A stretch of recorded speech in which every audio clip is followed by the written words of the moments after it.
Y una de las primeras preguntas que nos debemos hacer es quién está detrás de todo este tipo de políticas, de este tipo de leyes, de este tipo de acciones que están difundiendo el aborto, difundiendo el homonio, difundiendo la dictadura de género, difundiendo la adopción por parte de parejas homoparentales. Y lamentablemente lo que hay que decir es que detrás de todo esto está las Naciones Unidas.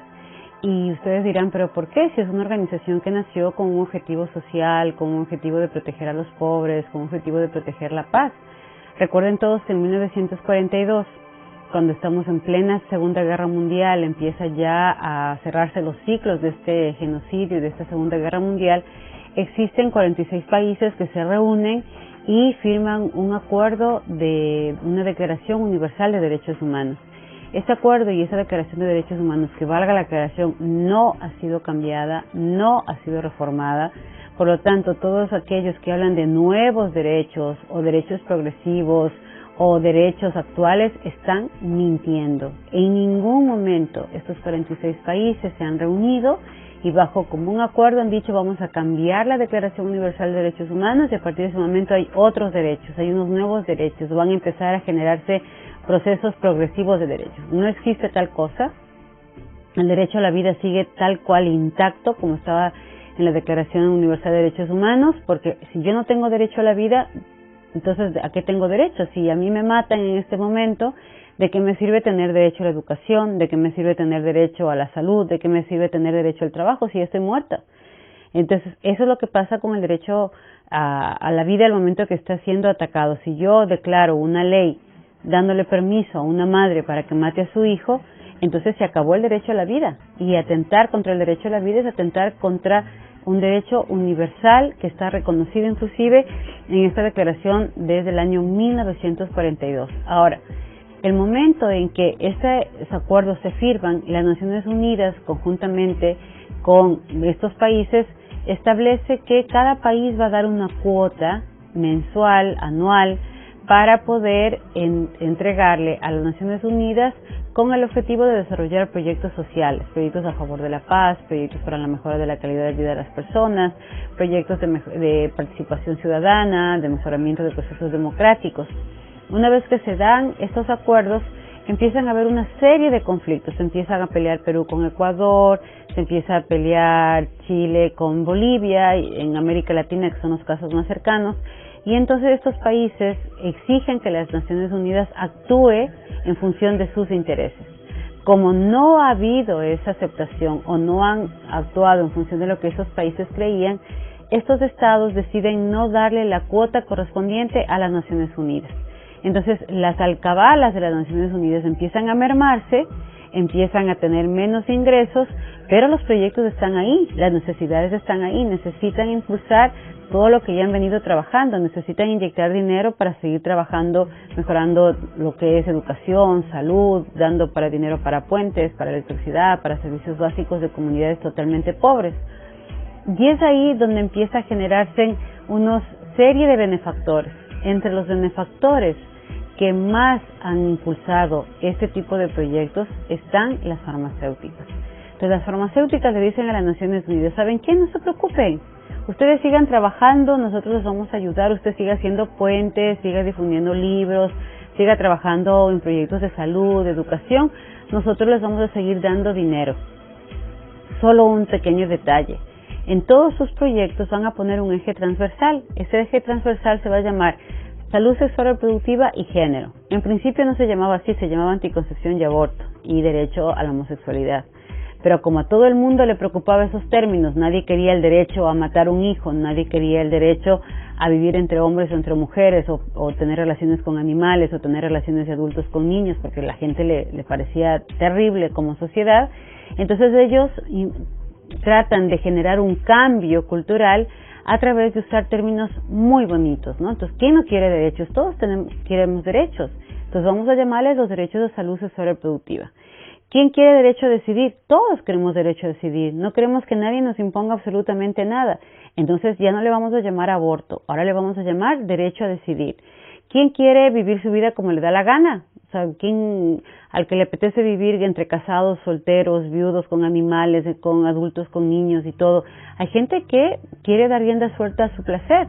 Entonces, muchas de esas personas que querían dar rienda suelta a su placer y no ir a la cárcel, no ser enjuiciados, no tener penas por atentar, por ejemplo, contra la vida de una niña, dijeron, miren, vamos a hacer algo, vamos a llamarle a eso perspectiva de género, derecho de los LGBTI, ¿no es cierto? Entonces empiezan una serie de nombres muy bonitos que hablan de derechos, de participación, de ciudadanía, de decisión, de salud, y con todo ese mare magnum de conceptos falsos, de mentiras, se empieza a generar unos fondos que me permitan llevar a mí aborto, anticoncepción a niños y una forma de vida sexual que sea netamente basada en el placer por el placer.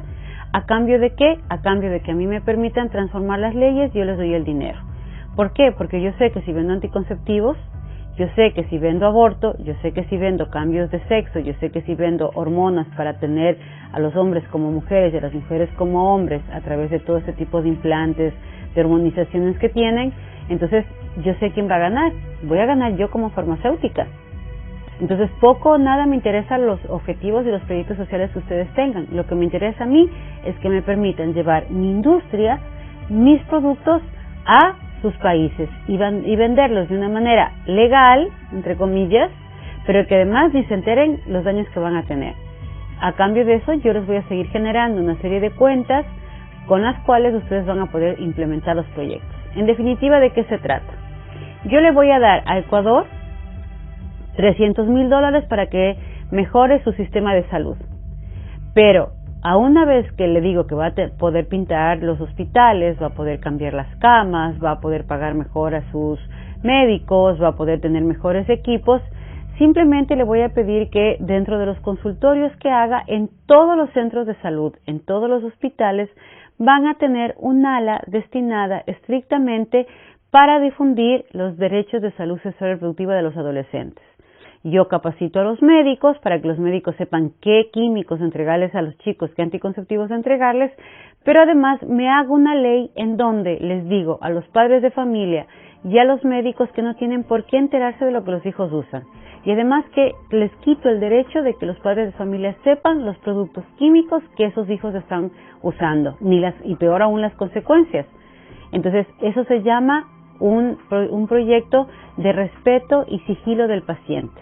Entonces, como ya no pueden saber nada, les entregan a nuestros hijos los anticonceptivos de manera totalmente bajo secreto y nadie se va a enterar, y cuando ya su hijo tenga una enfermedad de transmisión sexual, cuando su hijo se haya quedado embarazada, cuando su hija tenga algún problema por el aborto que hizo, nadie se va a enterar más que cuando ya esté el problema dado, y ahí sí, nuevamente usted va a tener que acudir a las farmacéuticas, porque las farmacéuticas son las únicas que le van a poder vender los químicos para sanarle de la enfermedad de transmisión sexual, los medicamentos para sanarle los daños físicos que le causó el aborto o los cambios hormonales que su hijo se estaba tomando. En definitiva, ¿quién gana con todo esto? Las farmacéuticas, porque es un negocio que a un niño de 10 años, yo como farmacéutica le enseño qué productos usar, cómo puede ir su secuencia de uso, además le digo que no le va a pasar nada porque es 100% seguro, además le digo que es su derecho. Entonces, cuando tenga esta persona 50, 60 años, me he asegurado un cliente a tiempo completo por 40, 50 años. Ese es el punto. Entonces, aquí lo que hay es un negocio de muerte. Detrás de todo esto hay usted me ayuda a distribuir mis productos, yo los distribuyo legalmente en su país, y a cambio de eso, usted lo que recibe son fondos también para poder aplicar a los proyectos. ¿Cómo se da esto? Pues miren, el lavado de dinero de las farmacéuticas es tan sencillo que las farmacéuticas destinan un dinero para ser entregado para estos proyectos sociales para vender sus productos. Pero como no pueden venderle directamente a las Naciones Unidas porque sería muy escandaloso que las mismas Naciones Unidas que distribuye los anticonceptivos sea la beneficiaria de estas ONGs, de estas farmacéuticas que venden y producen esos productos, ¿qué es lo que hacen? La farmacéutica le dona generosamente una cantidad de dinero a una ONG que está trabajando años en el mercado del aborto y la anticoncepción. que son Planned Parenthood, la IPPF, Good Measure Institute. Entonces, estos institutos, estas organizaciones reciben de las farmacéuticas esta donación. Una vez que he recibido la donación destinada para difundir el aborto, la anticoncepción y la ideología de género, yo hago un convenio con una organización estatal como USAID, como el Fondo de Población de Naciones Unidas, para que le pongan nombre de proyecto social a estos fondos. Entonces yo le entrego a USAID una cantidad de dinero que a mí me vino de las farmacéuticas para que ellos lo transformen en proyectos sociales. ¿Qué es lo que dicen? Entonces vamos a trabajar el dinero para proyectos a favor de las mujeres, proyectos para reducir la violencia contra las mujeres, proyectos para jóvenes en el tema de salud sexual reproductiva, perspectiva de género, prevención de enfermedad de transmisión sexual, prevención de contagio de VIH-Sida. Todos esos nombres suenan muy bonitos, pero si usted revisa todos estos nombres, prevención de embarazo adolescente, que son problemas reales, situaciones difíciles de enfrentar, pero todos estos nombres de proyectos sociales muy bonitos se reducen a dos cosas: entrega de anticoncepción y entrega de abortos químicos o de leyes a favor del aborto. Si usted revisa, no hay nada más. Cómo usar anticonceptivos, qué anticonceptivos usar y cómo distribuirlos. Y además luego el acompañamiento para eso. Una vez que yo le he enseñado al público mi producto, le he dicho cómo usarlo, además le he dicho dónde lo puede conseguir, además se le dice a la gente, es gratis. Los preservativos se les entrega gratis a los jóvenes. Mentira. Los preservativos fueron comprados por parte de los ministerios a estas mismas organizaciones, y la distribuidora más grande de anticonceptivos en América Latina se llama Fondo de Población de las Naciones Unidas. Lo dice su mismo informe del 2013. Es la primera empresa distribuidora de anticoncepción en todo el continente. Entonces, ¿qué es lo que hacen ellos? Cogen los productos, nos lo venden a nosotros como país y ellos los distribuyen a nuestros hijos con sus impuestos, con mis impuestos. Se compran esos productos, está pagado por sus impuestos y por mis impuestos, porque no somos nosotros con nuestros impuestos los que pagamos al médico, los que pagamos los químicos, los que pagamos los equipos para hacer abortos. Entonces no es que son gratuitos, nos cuestan absolutamente a todos y nuestras manos están manchadas de sangre, porque estamos con nuestros impuestos permitiendo que estos equipos, que todo este tipo de químicos llegue a nuestros hijos. Y una vez que se hace el convenio, ellos lo reciben y lo distribuyen como políticas en nuestros ministerios. Se cambian las leyes, se invita a políticos para que vayan a los encuentros de las Naciones Unidas, se les paga viáticos de $2,000 diarios en hoteles de lujo, y el momento que van allá 3, 4, 5 días se les hace toda una capacitación de qué decir, cómo decir, qué hacer, y se les entrega una carpeta con todo el marco de cómo tienen que hacerlo para que luego ellos vayan a su país y en función de sus leyes transformen esas leyes que son a favor de la vida en leyes a favor del aborto, leyes a favor del derecho de los jóvenes en leyes que favorezcan la anticoncepción, leyes a favor de la democracia en leyes que inclusive haga pelear a hombres y mujeres, en donde se le pone al hombre, porque aquí uno de los que más ha perdido es el varón, se le ponga al hombre como el monstruo al que hay que atacar, al que hay que destruir, y la mujer quede como la víctima permanente de este varón, al punto que nos han hecho verle al varón y a la mujer como dos enemigos irreconciliables, cuando todos los seres humanos necesitamos de un papá y de una mamá. Las mujeres y los hombres tenemos que ser complementarios, no enemigos. Entonces, con todo este marco legal, una vez que llega al país, se transforman las leyes, se transforma el Ministerio de Salud, se transforma el Ministerio de Educación, empieza a entrar este cambio cultural, este cambio legal en nuestros países, y a raíz de eso es que ha empezado a ingresar la cultura de la muerte con unos nombres bonitos, con mucho dinero. ¿Para qué? Para engrosar las ganancias de estas farmacéuticas que llegan a ganar anualmente $456 millones a cambio de enfermar a los jóvenes, matar niños por nacer y destruir familias. Y es por eso tan importante que nos empezamos a capacitar sobre, cuando nos hablan de derechos de salud sexual reproductiva, si son o no son derechos, o son simplemente un pretexto para engrosar las arcas de esas organizaciones internacionales.